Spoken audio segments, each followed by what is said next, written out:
Kufana nokwezwe abantu mabehleli beyixoxela nje ihistory. Hallelujah.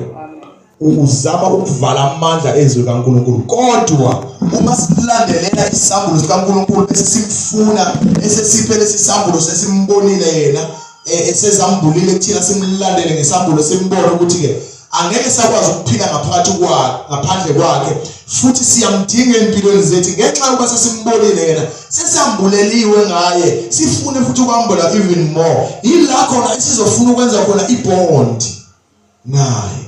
Hallelujah.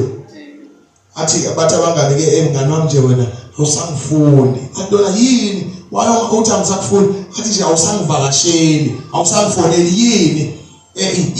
Ile relationship abayikhandayo ukuze ikwazi ukuba strong badinga ukuthi kancane kancane bavakashelane bakhulume baphinde barevelelane ngezinye izinto ezithile ngabo kwabili. Hallelujah.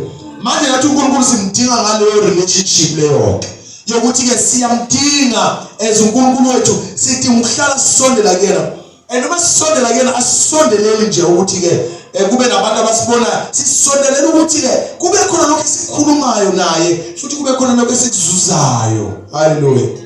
Manje sidinga isambulo sokumdumisa uNkulunkulu. Asidingi isambulo sangesonto sokuthi ke usizomdumisa only ngeSunday. No. Simdinga from Monday to Sunday. Ngokuphila kwethu kulapho. Hallelujah. Izwe esikulona li-operator from Monday to Sunday. Uma ngabe ngomsombuluko ekuseni udla breakfast, you must know ukuthi ke njengoba usukudlile ukudla kwenyama nokudla kwakamoya kufuna ukudla kwakho. Hallelujah. Uyayidinga le connection noNkulunkulu. Lesikhathi sisondela kuyena ila khona sigcwalisa khona imphefumulo yethu ngamandla, ila khona sigcwalisa khona umuntu wethu wakamoya ngenkazimulo ngoba umuntu wethu wakamoya uphila ebukhoneni kwaNkulunkulu. Hallelujah. Ila khona sizokwazi khona uku-overcome, sikwazi ukuhamba singakhathali, sikwazi ukuthi ke sisasteneke endleleni ngempela abantu baze bafakaze bambone lo Nkulunkulu ukuthi uyaphila ngempela ukhona uyinkosi. Hallelujah. So bantwana benkosi sizongena ke kwinkonzo yendumiso. Namhlanje sizobuka nje ikakhulukazi inkonzo yendumiso ngoba actually indumiso iyona basic. Hallelujah. Unfortunately na last time sila sagxila kwindumiso noma izwi kaNkulunkulu sadlulela kulona kodwa sagxila kwindumiso. Manje ubaba uveza ukuthi abantu abanaqonda ngendumiso. Basaleka kakhulu uma kuza kwindumiso. Uma ngabe sekudunyiswa uNkulunkulu abantu bayahamba baphelelwe uthola ukuthi ke sebethithibele. Hallelujah. Ade ngibuka nje ngenkonzo kaGudi uma ngabe sidumisa umuntu adumise mayisaqala uma iqhubeka indumisa ahamba disconnect aphuma izulwini. Hallelujah. Ngoba kusuke kuvule umnyango ukuthi asingene sizohlala noNkulunkulu. Manje lesikhathi indumisa iqala kudinga ukuthi ungayiqali ngepace yakho kodwa iqale ngepace kaMoya eNgcwele. Amen. Okusho ukuthi mangabe sizoqala sizodumisa invite akhuluma noMoya eNgcwele kuwena. Osengifikile ebukhoneni bakho. Ngeke ngikwazi ukudumisa ngokuhlala kwami. Kepha ngicela isambulo, ngicela wena Moya eNgcwele ukuthi uwele kumina. Hallelujah. Ngidumise kodwa hayi ngami kodwa ngawe ukimi. Hallelujah. Ungisiza ukuba ngenze intando kaNkulunkulu ngokusho njalo uJesu Kristu mayami. Uthi angikishilo kodwa ngishiya nani? Nomsizi ozakungisiza noholele kuphi? Kulo lonke iqiniso. Hallelujah. Ozonikhumbuza nakho konke engimfundise khona. Manje uMoya eNgcwele is there to help us. Akekho umuntu ongahamba le ndlela ngokwakhe. Kodwa sidinga uMoya kaNkulunkulu. Manje ngempela uma ngabe uze endlini kaNkulunkulu ufuna ukuphuma umbethe noma uphethe izibusiso zasezulwini noma umbethe inkazimulo, kudinga ukuthi sibe ne connection phakathi kwethu noMoya eNgcwele. Sidinga ukumcela. uMoya eNgcwele akasiyona into uNkulunkulu uqobo lakhe. So uma usukhuluma noMoya eNgcwele ukhuluma noNkulunkulu, kudinga ukuthi uze kuyena uzithoba. Hallelujah. Masibele uncwadi ma-2 Chronicles izikronike zesibili, incwadi nje lezi engijwayele ukukhuluma ngazo abantwana baNkulunkulu.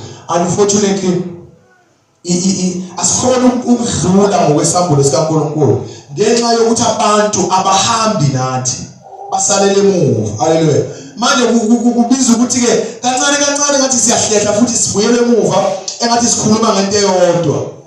Abantu abakhona ukubamba lento enamandla kaNkulunkulu ukuthi bamuve nayo. Yabona nje ulokuzana usisi lo unomfundo lo sePitoli akekho la. Uyambona ukuthi ke uyasihlupha ngoNkulunkulu yasisi. Umbona kanjani into esihlupha ngoNkulunkulu? Ngimbona nje mina ekhuluma nje ukuthi ke uyabona lo muntu uyasihlupha kukhona lento ayitholayo isambulo ngoNkulunkulu futhi uyahamba noNkulunkulu. Haleluya. Manje lento ukuthi abantu bangakhoni ukuhamba noNkulunkulu isenza ukuthi thina esivusiwe ngaleso sikhathi kube ngazuthi manje ivangeli lethu lihamba ndawonye ngoba asikwazi ukuhamba nabantu abangasizwa. Haleluya. Kusiza ukuthi ngime la ngaphambili ngishumayele inkonzo iqala iziyophuma kodwa bangangizwa abantu. Ngenxa yokuthi isambulo esengikhuluma ngaso isikhathi singaphezulu kwe-spiritual level sabo. Haleluya. Manje lento idinga ukuthi iphesiwe yona sisi usekhaya, uyiphesiwe usesikoleni, uyiphesiwe ubuye esikoleni, uyiphesiwe nabangani bakho, uyiphesiwe nogogo, uyiphesiwe usesitolo. Haleluya. Yonke into phambi kwakho ibe isambulo sikaNkulunkulu. Uma ngabe ubona umuntu phambi kwakho kube khona okufundayo. Haleluya. Ungafundi ngendlela embi kodwa ufunda ngendlela kaNkulunkulu. Uma ngabe kukhona abantu abakusurroundile around wena abadinga umkhuleko, you pray for those people ngaphandle kokutshela umuntu ukuthi ke lo muntu udinga umkhuleko uyamkhulekela. Ngaleyo ndlela ijeni kaNkulunkulu iyamuva siyahamba. Sizothi masifika kwena sithola ukuthi ke sekukhona uNkulunkulu asekuphathise khona okungama-revelation okuyisambulo kule jeni sihamba. Nathi lokhu kuyasivulela ke manje ukuthi asindize even more manje. Haleluya. So manje sizobuyela kwinkonzo yendumiso for abantwana abakhona sizodlulela nasezweni kaNkulunkulu kodwa ubaba nje kule live khulume ngo-humble spirit ukwehla okuwona okanloka izinto zezulwini ubahambule umdumise tu bese uzoparticipate ezintweni zezulu.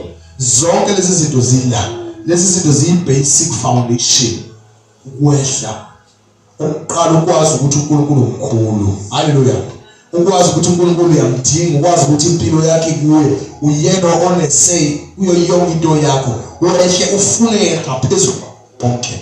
Haleluya.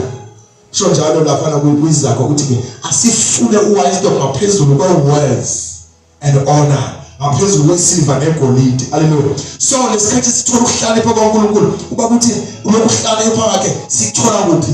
Masehla. We need to be humble. Ukuhlakanipha lokho siyehla sim-acknowledge ukuthi mkhulu. Sizongena kwilokhuzana kwinkonzo yanamhlanje ikhuluma ngobahambule bese ikhuluma ngokumdumisa uNkulunkulu bese kusinikeza ama-end result ukuthi uma ngabe sihleli kulezi zinto what are the outcomes. Haleluya. Ngoba enye into abantu mhlawumbe yenza ukuthi banciphekelwe isambulo ngalo uNkulunkulu thina sine nature embi yokusifunela izinto ezizithile. Haleluya.